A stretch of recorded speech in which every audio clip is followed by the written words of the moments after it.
번째입니다. 왜 한 분 하나님께서 아브라함에게 사람의 모습으로 나타나셨나? 라는 제목으로 함께 말씀의 은혜를 나누길 원합니다. 제가 젊었을 때는 참 찬양을 너무 좋아했어요. 너무 좋아해가지고 방방 뛰었습니다. 체육관 이런 거 큰 이런 데 빌려가지고 공손운동 이런 거 있잖아요. 그런 데 빌려가지고 무대를 설치해서 이렇게 찬송을 이렇게 제가 인도해서 방방 뛰었어요. 그래서 얼마나 막 기뻐했는지 막 춤을 추고 찬양을 했어요. 그때는 내가 방방 뛰었어요. 춤을 추고 찬양했는데 어느 순간부터는 제가 이제는 말씀의 종이 되었네요. 할렐루야. 예, 어느 순간부터 말씀 중심으로 제가 바뀌었어요. 찬양도 좋아하는데 그래서 찬양을 잘하는 사람이 좋아서 보조를 했으면 좋겠다 그런 생각이 듭니다. 그래서 누가 찬송을 잘하는 청년이 와가지고 저는 청년 시절에 목사님이 너 그거 해라 그래서 그냥 했어요. 너 반주해라 그러니까 가서 피아노 학원 한 달 다녀가서 반주했어요. 이렇게 하라고 하니까 순종해야지 뭐 하겠습니까? 그래서 그렇게 했거든요. 그래서 오늘날에 참 젊은이가 헌신하지 않는데 젊은이들이 많이 헌신해서 그랬으면 좋겠다는 생각이 들고 이제는 저도 이제 말씀의 종으로 제가 하나님께서 이 땅에 저를 보내신 목적이 있어요. 너는 세상에 가서 내 양들에게 말씀을 전하라. 내가 성령까지 너에게 다 부어줄 테니까 너는 말씀이 종이 되어서 특별히 어떤 말씀? 진리의 말씀을 전하라. 그리고 회개를 외치라. 그렇게 저에게 말씀하셨어요. 그래서 제가 이렇게 하는 거예요. 그래서 이제는 하나님의 주신 은혜로 성경이 다 이제 들어오고 이제 어떤 말씀을 전하든지 간에 그 말씀의 의미를 찾아서 얘기할 수 있는 어느 정도까지는 된 것 같아요. 아직도 멀었지만은 어느 정도까지는 된 것 같아요. 그래서 이제는 말씀의 종으로 나가는데 오늘도 하나님 말씀을 통하여서 하나님이 왜 사람으로 나타나셨을까? 이 부분을 통하여 하나님이 주신 은혜가 여러분에게 100배 소출로 나타날 수 있게 되기를 축원합니다. 자, 그러면 여기에 오늘 제가 아침에 새벽에 오늘 말씀을 증언을 했는데 그동안에도 창세기 12장에서 17장까지도 여호와 하나님이 나타나서 아브라함에게 말을 했다고요. 어떻게 나타난지 몰라요. 빛으로 나타났는지 음성으로만 나타났는지 표현이 안 돼 있으니까 알 수는 없죠. 그런데 18장에 처음으로 사람의 모습으로 나타나셨어요. 아브라함에게. 그리고 단 한 사람에게도 이 세상에 있는 사람에게 여호와께서 하나님이 사람으로 나타나신 일이 없어요. 예수님으로 나중에 나오시게 되겠지만 그 전까지는 없었습니다. 이것이 처음이자 마지막의 일이에요. 그러면 왜 하나님이 사람으로 나타나셨겠느냐는 거예요. 그리고 오늘 이제 그 18장의 말씀을 세 부분으로 나눠볼 수가 있습니다. 세 부분. 첫째는 네 아내 사라가 네게 아들을 낳아줄 거다. 내가 네게로 돌아오게 되는 날 네 아내가 사라. 이것은 할례 언약에 했던 얘기라고요. 할례 언약에 여호와께서 얘기했던 내용을 다시 얘기하고 있습니다. 한 번 더 복습하는 것이고, 그 다음에 두 번째는 내가 너를 왜 불렀는지 아느냐? 내가 너를 왜 택했는지 아느냐? 이 얘기를 해주세요. 이 얘기는 더 다음에 이제 공부를 하도록. 아브라함을 하나님이 택하신 이유가 있어요. 그냥 우리는 아무것도 아닌 것 같지만 나중에 다 알게 돼요. 우리가 알게 됩니다. 그러듯이 이 하나님께서도 아브라함을 왜 택해서 불러냈는지 그 얘기를 이제 그 16절 이하에서 얘기를 합니다. 그리고 그 다음에 22절 이하를 보게 되면 이제 하나님께서 소돔과 고모라 성이 워낙 울부짖음이 억울하게 죽은 사람, 호소하는 사람, 그렇게 능멸을 당한 사람이 호소가 있어서 내가 그것이 사실인지 아닌지 확인해서 멸하러 온다. 그래서 세 번째 목적, 소돔과 고모라의 성의 상태를 내가 알아보러 왔다. 이렇게 지금 이분이 나타나서 얘기를 하고 있습니다. 그런데 이분의 하시는 얘기를 잘 들어보니까 여호와이면서 여호와가 아닌 거예요. 찬찬히 들어보니까 여호와이면서 여호와가 아닌 거예요. 자, 여호와이라는 것은 무엇입니까? 여호와라고 얘기를 성서 기자가 이렇게 쓰고 있으니까 그렇습니다. 자, 13절을 한번 읽어보죠. 13절 시작. 여호와께서 아브라함에게 이르시되 사라가 왜 웃으며 이르기를 내가 늙었거늘 어떻게 아들을 낳으리요 하느냐. 여기 보니까 여호와께서 말씀하신다고 이 성서를 기록했던 모세가 여호와께서 말씀하신다고 얘기를 했고, 또 이 나타났을 때 세 명의 사람이 나타났는데 앞에는 여호와가 있었고 뒤에는 두 명의 천사가 있었어요. 이것이 창세기 18장에 나오고 19장 1절에 나와요. 그래서 이 세 사람들은 한 분은 여호와였고 나머지 두 명은 천사였던 것이 19장 1절에 나옵니다. 그래서 이 세 사람인데 그래서 그 앞에 나타난 아브라함 앞에 나타났던 그분을 여호와라고 얘기를 하는 거예요. 그런데 그 여호와라고 얘기를 하는데 이 얘기를 하신 분이 뭐라고 하냐면은 여호와를 3인칭으로 얘기를 합니다. 1인칭으로 얘기하고 내가라고 얘기 안 하고 그가라고 얘기를 하는 거예요. 그게 14절이에요. 다시 14절을 또 한번 읽어봅니다. 시작. 여호와께 능하지 못한 일이 있겠느냐? 기한이 이를 때 내가 내게로 돌아오리니 사라에게 아들이 있으리라. 여기 보니까 원문은 여호와 그에게 능하지 못한 일이 있겠느냐? 3인칭으로 얘기를 한다고. 내가 아닌 것처럼 얘기를 하는 거예요 지금. 그러면서 뒤에 말할 때는 기한이 이를 때에 내가, 여기는 1인칭으로 얘기하는, 내가 지금 말하고 있는 당사자예요. 당사자인데 지금 앞에 있는 여호와라는 존재가 있고 뒤에는 두 명의 천사가 있는데 여호와가 말하고 있는데 여호와 그에게 능치 못한 일이 있겠느냐? 기한이 이를 때 내가 너에게 오리니. 그럼 뭐예요 지금? 지금 여호와이지만 여호와가 아닌 거예요. 얘기를 들어보면 이게 만약에 여호와라는 것이 온전히 똑같다고 한다면 뭐예요? 나에게 능치 못한 일이 있겠느냐? 내가 기한이 이를 때 너에게로 돌아와, 이렇게 얘기를 해야 되는데 여호와 그에게 능치 못한 일이 있겠냐? 제 3인칭 시점을 가지고 이렇게 얘기를 한다 그 말이에요. 그래서 우리는 이때 알으셔야 돼요. 그러니까 창세기 12장부터 17장까지 나타나신 그 여호와라고 분명히 얘기했는데 그 여호와라고 얘기를 했다고 말이에요. 하나만 찾아보죠. 자, 12장 누구라고 얘기했는지 12장 7절을 또 읽어보고 15장 7절을 읽어보죠. 12장 7절 시작. 여호와께서 아브라함에게 나타나 이르시되 내가 이 땅을 내 자손에게 주리라 하신지라 자기에게 나타나신 여호와께 그가 그곳에서 제단을 쌓고. 여기 보니까 여호와께서 아브라함에게 나타나서 내가 그랬으니까 여호와겠죠. 그죠? 그 다음에 15장 7절을 또 볼까요? 15장 7절 시작. 또 그에게 이르시되 나는 이 땅을 내게 주어 소유를 삼게 하려고 너를 갈대아 우리에서 이끌어낸 여호와니라. 내가 여호와다라는 말을 할 수 있어요. 얼마든 나를 지금 소개하고 있으니까. 그렇게 얘기했는데 지금 18장에 와서는 사람의 모습으로 나타나. 이게 지금 중요한 거, 아주 중요한 거예요. 왜 사람으로 나타나는 이게 지금 중요한 거라고요. 이것이 안 나타날 수도 있고 한 번도 안 나타났어야 되는데 나타났다 그 말이에요. 한 번을 나타났다 그 말이에요. 이후에도 없고 이전에도 없는 전무후무한 일이 지금 발생했다 그 말이에요. 그러면 그 전에 나타나신 분은 여호와인데 왜 지금에는 내가라고 하신 분이 여호와를 그라고 칭하냐면 그라고 제 3인칭으로 칭하고 있느냐 이거죠. 이것은 지금 뭔가가 달리 지금 뭔가가 진행되고 있음을 말해주고 있는 거예요. 자, 그러면 이 시간의 전략을 위해서 간단히 요약하면 이런 거예요. 그 전에 하나님께서 이 땅에 당신이 오셔가지고 어떤 일하시게 될 때에 그때는 당신을 여호와라고 계시를 하셨어요. 내가 여호와가 이런 일을 한다고. 그래서 모든 사람들이 하나님을 알 때, 엘로힘 하나님을 알 때는 여호와라고 알았다 그 말이에요. 그런데 지금 18장에서 사람의 모양을 하고 나타나신 그분이 여호와라고 이 성서 기자는 쓰고 있어요. 그리고 여호와로 얘기도 해요. 그런데 어쩔 때는 뭐요? 제 3인칭으로 여호와를 지칭하고 내가 지금 얘기하고 있다 얘기한다고 말이에요. 그래서 이 내는 누구냐? 결론은 이거예요. 한 분 하나님이 나타난 거예요. 여호와가 나타난 게 아니라 누가 나타났다고요? 한 분 하나님이 지금 나타난 거예요. 너희들에게 한 분 하나님은 여호와다. 지금 여호와다. 그래서 아브라함에게도 여호와로 나타났지만 내가 나왔다. 내 전능자. 나. 물론 여호와도 전능자고 똑같은 분이에요. 똑같은 분이시지만 지금 약간 다르게 얘기한다 그 말이에요. 여기에 우리가 삼일체 하나님을 알아야 되는 것이고 여기에서 우리가 하나님을 제대로 알아야 되는 거예요.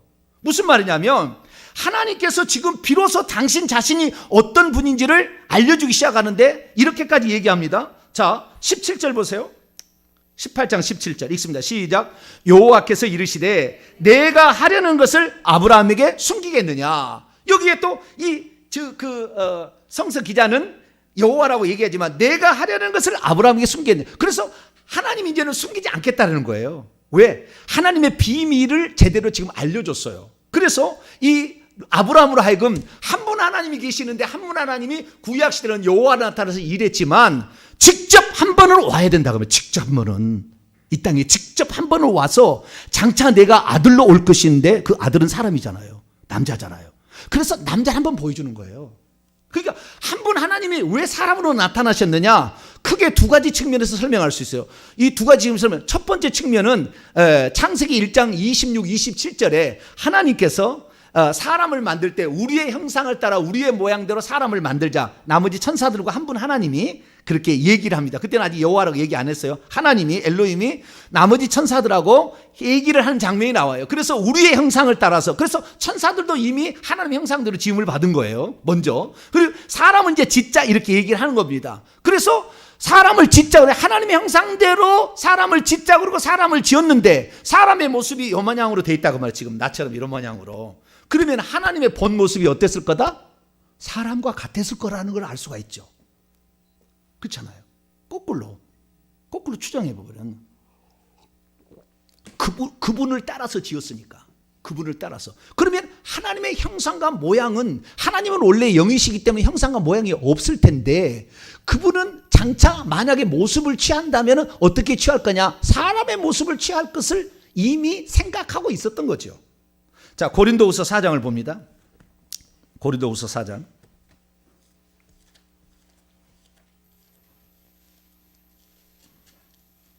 고린도서 4장 4절입니다. 고린도서 4장 4절 있습니다. 시작. 그중에 이 세상의 신이 믿지 아니하는 자들의 마음을 혼미하게 하여 그리스도의 영광의 복음의 광채가 비치지 못하게 함이니 그리스도는 하나님의 형상이니라. 자, 하나님의 형상과 모양대로 지은다고 했는데 그리스도가 누구라고요? 하나님의 형상이에요. 그러니까 우리가 누구를 본따서 지어진 거예요? 예수님을 본따서 지었어요. 팍팍 이해가 가야 돼요. 지금 팍팍 이해가 가야 돼. 하나님은 원래는 영이기 때문에 형상도 없고 모양도 없는데 하나님이 장차 나타날 것을 미리 하나님은 다 알고 있잖아요. 알파 오메가시니까 다 알고 있어요. 그런데 어떤 모습을 취할 거냐? 그 형상과 모양대로 사람을 지었는데 우리 같은 사람의 모양이 나왔다 이거예요. 그러니까 하나님이 사람의 모양으로 원래 있었으니까, 그렇게 나올 것을 예상하고 있었으니까 그렇게 지었겠죠. 천사도 그렇게 지었는데 천사는 단지 날개를 달았고 우리는 날개를 달지 않았고, 예, 그는 일꾼으로 지었기 때문에 빨리 날아가라고 빨리 날아가라고 그러든지, 천사는 날개를 달아줬고 그는 종으로 지었어요. 일꾼으로 지었고 우리는 하나님 나라의 상속자로 지은 거예요. 그러니까 자체가 틀려요. 그러니까 하나님의 모습이 천사가 더 많이 닮았어요? 사람이 더 하나님의 모습을 더 닮았어요? 당연하죠. 천사는 종으로 지었으니까, 일꾼으로 지었으니까 그렇게 하는 것이고, 사람은 종으로 지은 게 아니고 하나님을 그 모습 그대로 지은 거예요. 우리가 위대한 거예요. 할렐루야. 천사가 위대한 게 아니라고. 나가 천사 같으면 좋겠다 하는데 아니요. 천사는 영원한 종이라고요. 똑같은 하나님의 형상과 모양이 닮았게 지었지만, 그래서 이 하나님께서 아브라함에게 나타났을 때 왜 사람의 모양으로 나타났느냐? 장차 사람의 마음으로 올 거거든. 장차 사람의 모양으로 올 거거든. 그러니까 나타나려면 사람의 모습으로 나타나야지 천사의 모습으로 나타나지는 않는다 그 말이에요. 하나님이 천사의 모습으로 나타나지 않습니다. 절대. 지금 그 여호와 증인은 예수님을 천사라고 얘기합니다. 미가엘 천사장이라고. 네. 천사 아니에요. 천사 아니에요. 절대 천사가 될 수. 천사는 종이라니까, 종. 우리가 예수님이 종이 아닙니다. 그분 왕이지. 만왕의 왕. 네. 만주의 주이시지 종이 아니라 그 말이에요. 절대 천사로 나타난 경우가 있다고 하는데 그건 아니에요. 천사가 왔고 그 천사의 입을 빌어서 말합니다. 그래서 출애굽기 3장 읽어보면 불꽃 가운데서 여호와의 천사가 나타나는데 모세야 네 신발을 벗어라. 그때 여호와께서 말씀하신데 그 입술을 하나님이 저 천사의 입술을 빌려서 얘기하는 것이지, 그때 나타난 것은 여호와의 천사인 거예요. 아시겠죠? 하나님의 모세에게 안 나타났다고. 모세는 율법이고 예표기 때문에 실체가 아닙니다. 그래서 천사가 와서 얘기할 수밖에 없다고요. 직접 절대 나타날 수가 없다고요. 그런데 아브라함에게 직접 나타난 거예요. 이게 대단한 거예요. 이것이, 그러니까 하나님이 어떻게 장차 일하시고 역사할 것을 아브라함에게는 계시를 해준 거죠. 그래서 마태복음 1장 1절에 아브라함과 다윗의 자손 예수 그리스도의 세계를 아브라함의 후손으로 오신다라고 딱 얘기를 해놓은 거예요. 그게 첫 말이에요. 첫말. 신약성경 시작이 그렇게 하는 거예요. 그래서 이 하나님께서 사람으로 나타난 것은 그분이 원래 사람의 모양을 하고 있었거나 아니면 사람의 모양으로 장차 오실 거니까 그분의 모양대로 지은 우리가 사람의 모양을 하니까 그분이 나타나려면 어떻게? 사람으로 나타나야지 천사로 안 나타난다 그 말이에요. 그래서 사람으로 나타났습니다. 아시겠죠? 근데 천사는 사람에게 나타날 때는 날개를 하고 나타나는 경우도 있지만 날개를 없이 나타나기도 합니다. 변형이 가능합니다. 변형이 가능해요. 그래서 신약성경 마가복음 16장 읽어보면 예수님이 부활하셨을 때에 그 돌문을 옮겨놓으니까 한 청년이라 남자 청년이라고 얘기를 해놨어요. 거기 읽어보세요. 그래서 이 말라크라는 천사를 단어를 보면 남성 명사지 중성도 아니고 여성도 아니에요. 그래서 만약에 여자 천사를 봤다 그러면 그건 뭐예요? 가짜를 본 거예요. 가짜를 본 거예요. 여자 천사 없어요. 예, 전부 남성성이에요. 남성성. 예, 그렇게 되는 겁니다. 그래서 첫 번째는 하나님의 원래 모습이 사람이었을 것이다. 그것이 그리스도인데 그리스도의 형상대로 지었으니까 우리의 모습을 보고 거꾸로 역추적하면 그리스도도 사람의 모양을 했기 때문에 사람의 모양으로 나타났을 거다. 이게 첫 번째고요. 두 번째 이유는 뭐냐? 두 번째 이유는 뭐냐면 한 분 하나님의 표현은 사람이란 거예요. 구약의 여호와는 사람의 모양으로 나타날 수 없어요. 구약에 지금 한 번 나타났다고 했잖아요. 제가 이 한 번 나타날 때는 한 분 하나님이 여호와로 나타난 거예요. 그러니까 사실은 한 분 하나님이 나타나는 거예요. 이스라엘 백성에만 관계 지어서 그때 말하고 했던 여호와라고 오는 것이 아니라 원래 하나님 그분이 오신 거예요. 근데 그분은 어떻게 해요? 그분이 나중에는 그리스도로 오시잖아요. 예수님으로 오시잖아요. 그리고 예수님 보좌에 앉아 계시잖아요. 그러니까 하나님이 장차 어떻게 인간으로 와가지고 우리를 구원할 것을 그래서 한 번 하나님의 모습을 비로소 드러낸 거 처음이자 마지막 드러낸 거예요. 구약에 이것이 여호와로 말한다고 하면은 절대 사람의 모습으로 나타나지 않는다니까요. 그냥 영이지 영으로 그렇게 나타나는데 여기에서 한 분 하나님의 모습을 처음으로 가르쳐 준데 그 한 분 하나님의 모습이 사람이라는 거예요. 그래서 우리는 예수 그리스도를 하나님으로 믿는 겁니다. 할렐루야. 그래서 우리가 예수 그리스도를 하나님으로 믿는 거라고요. 이 예수 그리스도가 그래서 하나님이라는 걸 알게 되는 겁니다. 우리가 여호와로만 나타났다면 절대 사람의 모습을 취하지 않는다니까요. 물론 취할 수도 있겠죠. 일시적으로 취할 수도 있겠지만 그러나 그 하나님이 한 분 하나님일 때의 모습을 우리가 먼저 본 거예요. 아브라함을 통하여 우리가 먼저 본 거예요. 그분이 장차 사람으로 올 거니까 그분 한 분 하나님이 또 일할 거니까 이렇게 먼저 보는 거예요. 그래서 우리가 장차 오실 그 하나님이 어떤 모습으로 올 것인가를 미리 보여준 겁니다. 사람으로 올 거다라는 걸 보여준 거예요. 그런데 이스라엘 민족은 사람으로 오니까 네가 사람인 주제에 어떻게 하나님을 하느냐고 쳐죽이잖아요. 모르는 거예요. 그러니까 성경을 읽어도 성령의 영감이 없이는 전부 쓸데없는 지식으로만 아는 거예요. 절대 몰라보고 예수님을 죽이는 그런 결과밖에 나올 수밖에 없다는 것입니다. 그래서 우리는 지금 창세기 18장에 나타나신 이 하나님은 한 분 하나님이 나타나신 것인데 그러나 이스라엘 민족에게 자신을 표현할 때는 여호와로 표현을 한다 그 말이에요. 그렇기 때문에 그분을 한 분 하나님이자 여호와라고 얘기를 하는 겁니다. 할렐루야. 예. 그래서 우리가 여호와라고만 했다가 우리가 하나님을 영원히 볼 수가 없을 수도 있었어요. 영이시니까 볼 수 없었는데 아버지라고 한다면 영원토록 볼 수 없었을 텐데 그분이 사람으로 나타나심으로 말미암아 장차 우리가 볼 하나님은 사람으로 보게 될 것임을 아브라함은 이미 보았다.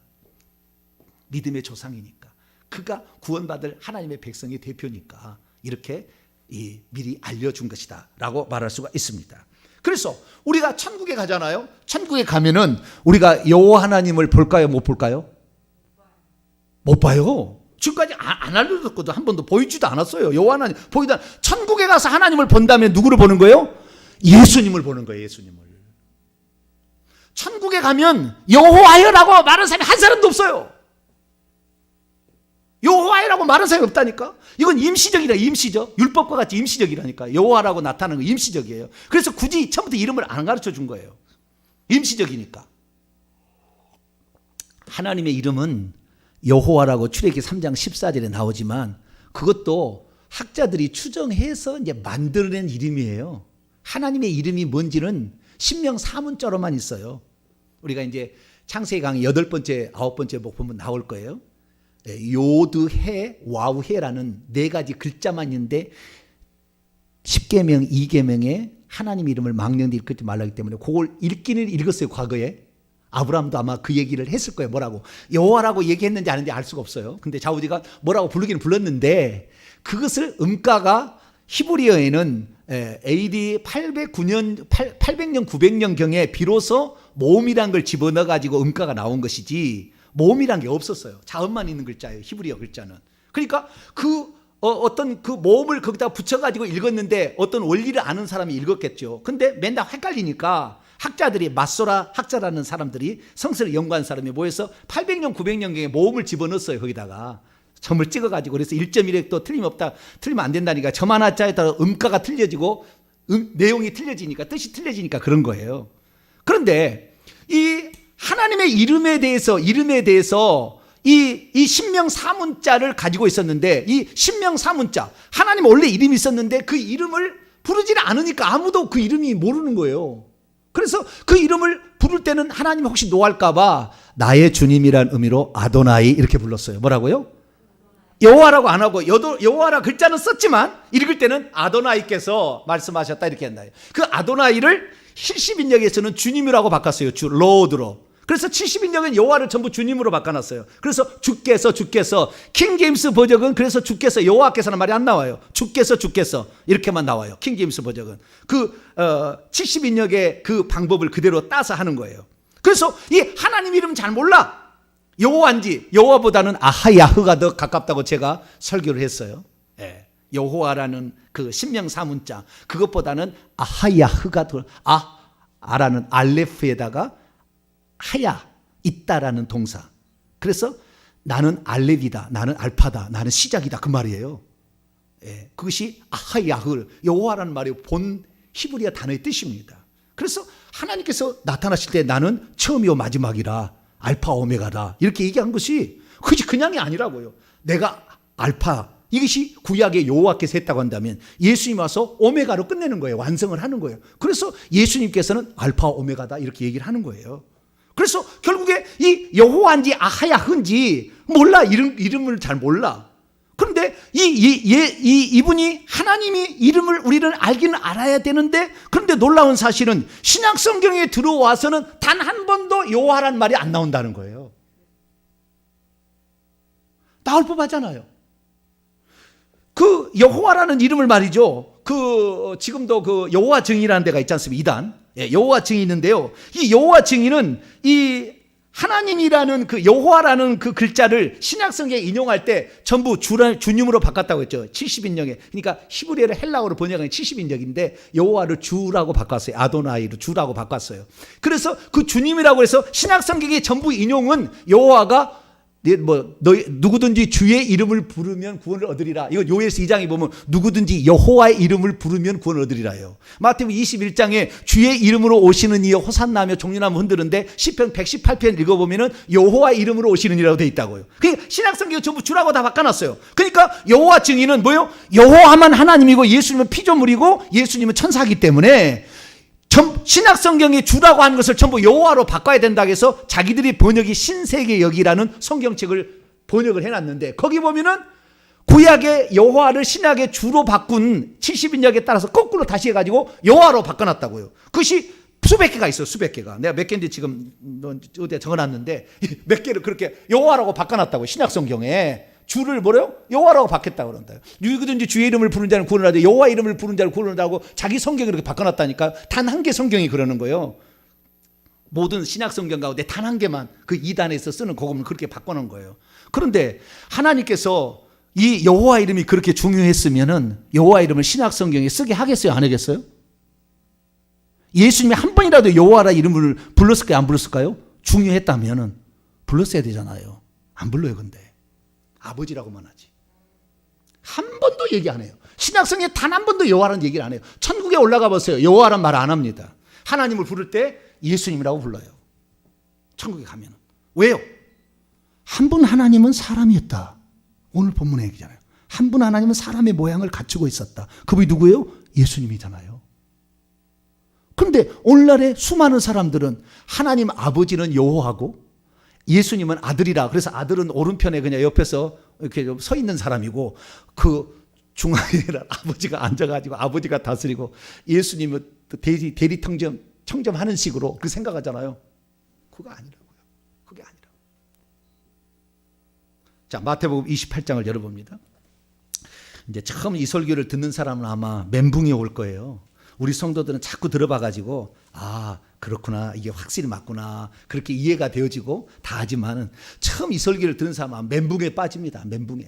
왜냐하면은 자기는 아버지, 아들, 성령을 완전히 항상 구분해 있었거든. 세 분이 있지만 세 분은 하나님이다. 항상 이렇게 생각하고 있었거든. 한 분으로 하나님을 한 번도 보지를 못했거든. 말은 한 분이라고 했지만 세 분이라고 얘기를 생각하고 있었거든. 그런 사람들 충격적인 거죠. 자 28장 19절 말씀을 볼까요? 예수님이 직접 하신 말씀입니다. 제자들에게 시작. 그러므로 너희는 가서 모든 민족을 제자로 삼아 아버지와 아들과 성령의 이름으로 세례를 베풀고 세례를 주라 그랬어요. 누구의 이름으로 세례를 줘요? 아버지와 아들과 성령의 이름으로 세례. 성부, 성자, 성령이잖아요.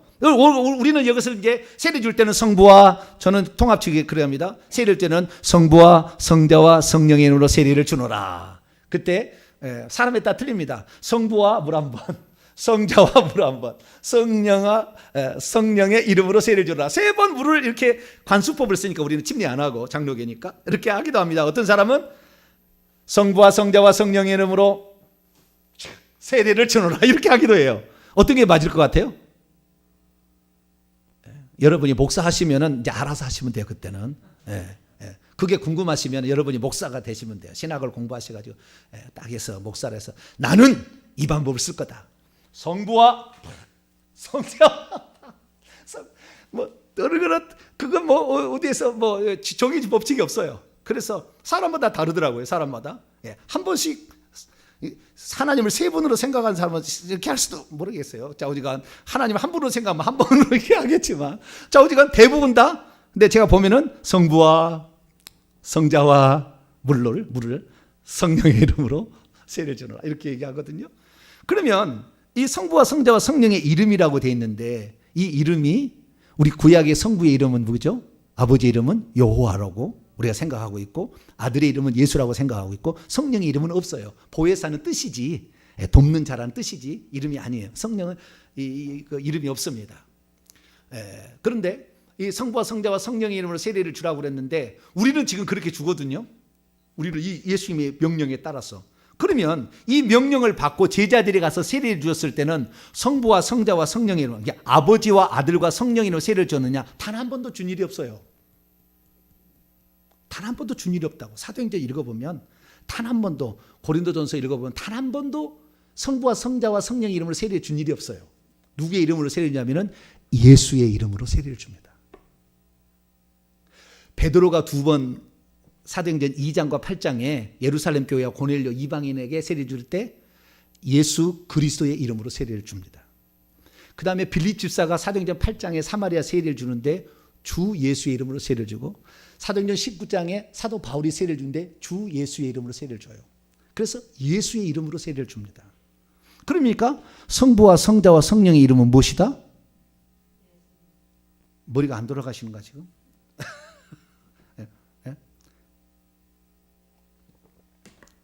이름이라는 단어가 만약에 성부와 성자와 성령의 이름이 각각 다르다 한다면 성부와 성자와 성령의 이름들로 세례를 준다고 해야 돼요. 근데 원문에는 그 이름이라는 것이 네임이 단수입니다. 네임스가 아니에요. 오노마라 단수를 쓰고 있습니다. 그러니까 세 이름이 동시에 쓰일 리는 없는 거예요. 구약의 이름은 그래서 정확하지 않는 이름이에요. 여호와는. 그래서 야훼라고 바꾼 사람도 있고 어떤 교단은 야훼라고 바꾸잖아요. 근데 더 가까운 말은 아하야흐인 것 같아요. 제가 만약에 성경책을 다시 낸다면 아하야흐라고 쓰지 않을까 번역을 할 때. 그럴 수도 있어요. 이것은 아주 최근의 일이에요. 이것을 더 밝힌 이름이니까. 아하야흐라고 하는데 근데 이것은 임시적인 이름이에요.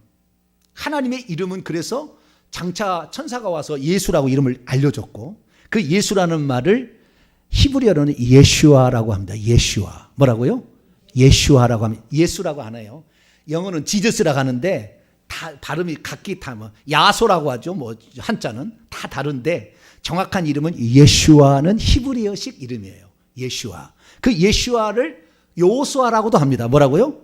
발음에 따라서 여호수아가 되는 거예요. 그러니까 그 가나안 땅이 천국의 예표인데 모세 율법이 못 데려갑니다. 죽고 여호수아가 데리고 들어가는 거예요. 예수님이 데리고 들어가는 거예요. 율법으로서 죄가 뭔지를 깨닫게 해주니까 여호수아 예수님께서 가나안 땅에 천국에 데려가는 거예요. 그래서 모세가 결국에 못 들어간다고요. 그게 다 예표론적으로 다 나와 있는 거예요. 그래서 우리는 그 예수 그리스도가 하나님의 완전한 이름이다. 그래서 천국에 가서 우리가 하나님을 이름을 부를 때 여호와라고 안 부른다니까. 지금 올라가 보시면 나중에 가보세요. 안 부른다니까요. 누구라고 불러요? 예수님이라고 부른다 그 말이에요. 그런데 그 예수님을 영원히 하나님의 아들로만 본다 그 말이에요. 오늘 잘못 아는 사람들은. 그래서 이 삼위일체론자들이 말하는 그 삼위일체론자들의 주장과 양태론자들이 주장하는 어려운 신학적 용어가 등장했습니다. 삼위일체론자들이 주장하는 주장과 양태론자들이 주장하는 그 주장은 둘 다 맞기도 하고 틀린 부분도 있어요.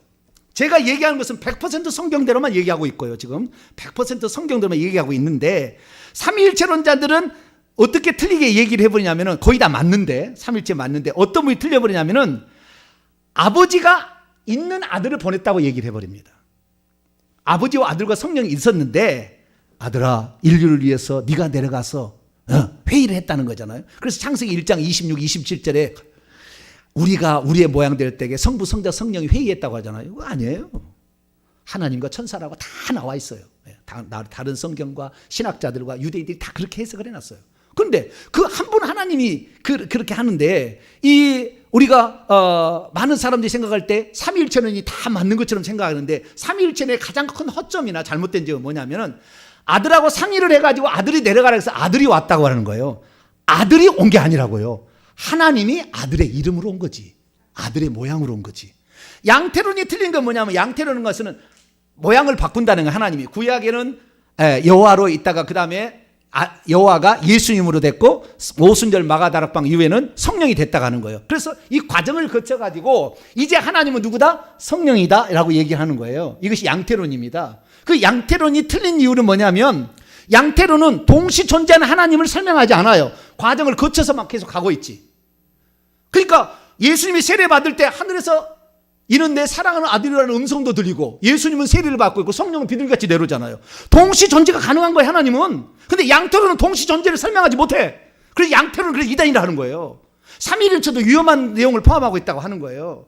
삼위일체는요 아들아 내려가라 해서 온 게 아니라고요. 아버지에게서 나온 거. 하나님에게서 한 분 하나님이 온 거라고요. 한 분 하나님이 온 것이지. 그 한 분 하나님이 이미 만세전부터 사람의 모양으로 나타날 계획을 다 세웠어요. 경륜 안에 이미 다 들어가 있단 말이에요. 그래서 그 계획에 세우신 그분을 있는 존재를 보낸 거예요. 자기 자신이지만 있는 존재를 보낸 거지.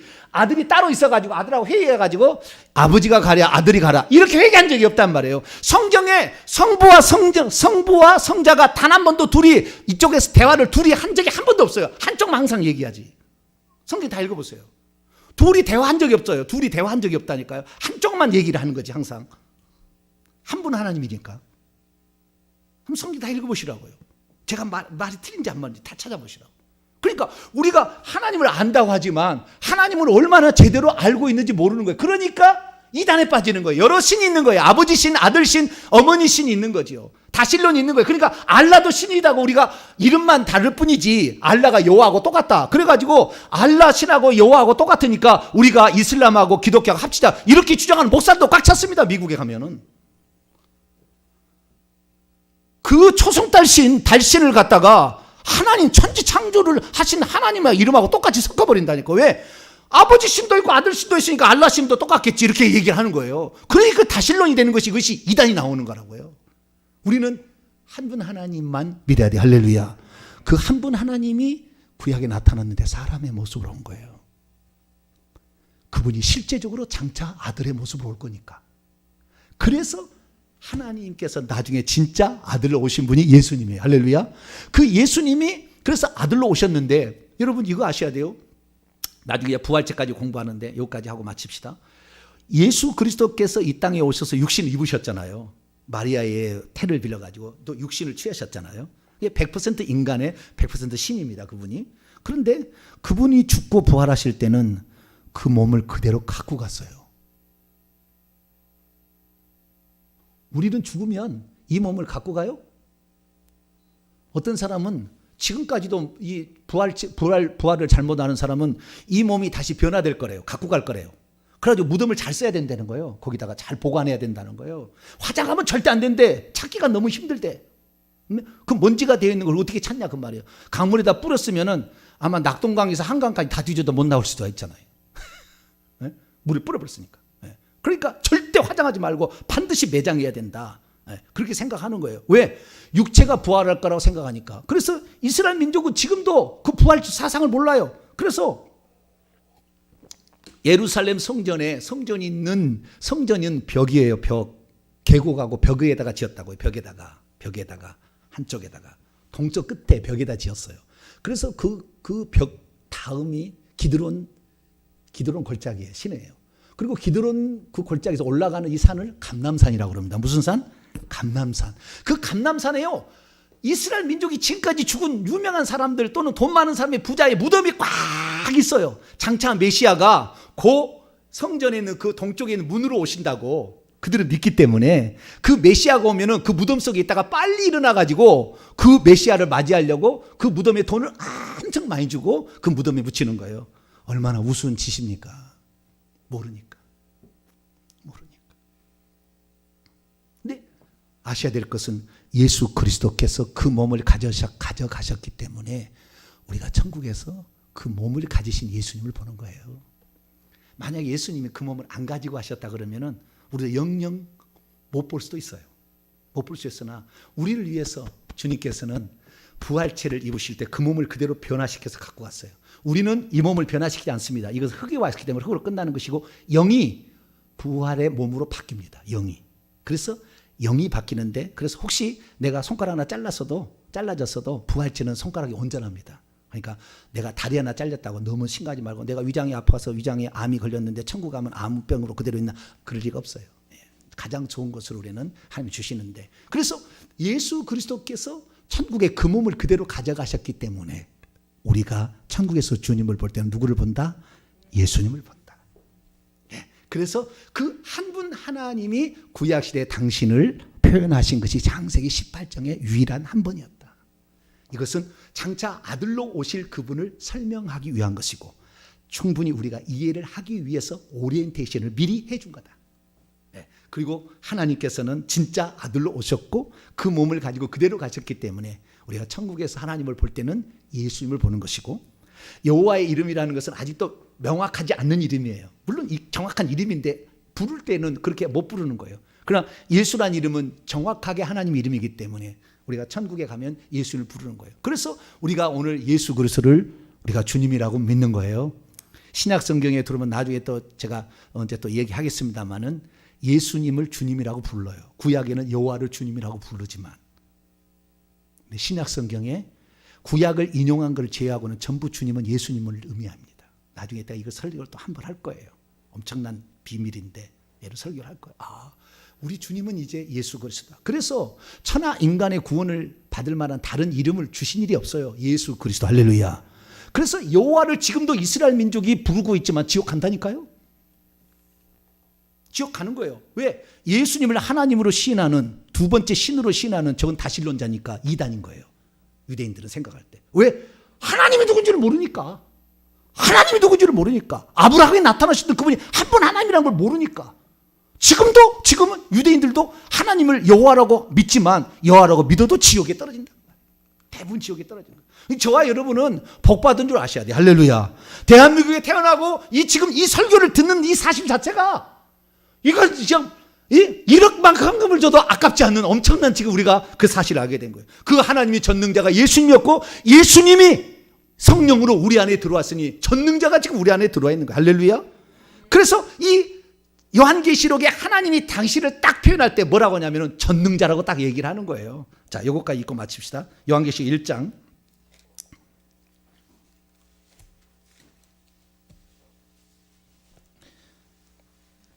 요한계시록 1장 8절에 하나님이 어떻게 얘기하느냐 읽습니다. 시작.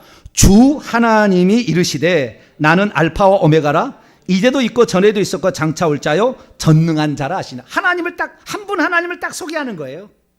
한 분 하나님을. 딱 소개하는데 그 한 분 아니 뭐냐냐. 나는 알파와 오메가다. 이건 처음과 마지막이요. 시작과 끝이라. 이거 똑같은 말이잖아요. 거기에다가 이제도 있고 전에도 있었고 장차 원문은 그렇지 않습니다. 지금도 계시느니 아직도 계시느니 지금도 오고 계시느니예요. 항상 현재예요. 뭐라고요? 지금도 계시느니 아직도 계시느니 지금도 오고 계시느니예요. 이것이 이 원문의 뜻입니다. 항상 현재. 하나님은 항상 현재 있어요. 과거에 그렇게 딱 있던 게 아니라 한 분 하나님이 항상 현재로 있는 거예요.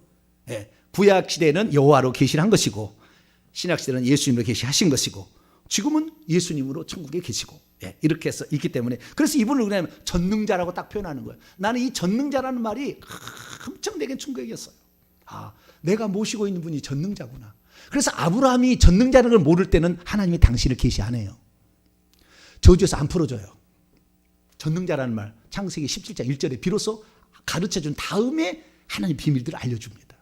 모르니까. 그래서 우리가 오늘 예수님을 제대로 모르고 하나님을 제대로 모르면 성경을 읽어도 이해가 안 될 것이며 그 사람이 하늘의 비밀도 모르고 권세도 안 나타나고 참 어려워요. 그래서 우리는 이 예수님이 한 분 하나님이라 이 사실을 정확히 알고 그러나 나타나서 사역할 때는 삼위로 일하신 거예요. 아시겠죠? 전혀 다른 인격체로 이렇게 일하시는 겁니다. 예. 삼위일체로 일하시지만 그분은 한 분이라는 것을 정확히 믿고 가신다면 여러분의 생애에 여러분을 두렵게 할 자 아무도 없고 주님이 여러분을 지켜주시면 여러분은 평안할 것이며 예. 할 일을 받아서 그날 몰살을 당하는 일이 있어도 주님이 지켜주시면 몰살 안 당하고 보존될 것이며 여러분이 기도하는 대로 전능자가 여러분의 응답해 줄 거니까 기적을 체험하는 복된 삶이 되기를 간절히 바랍니다.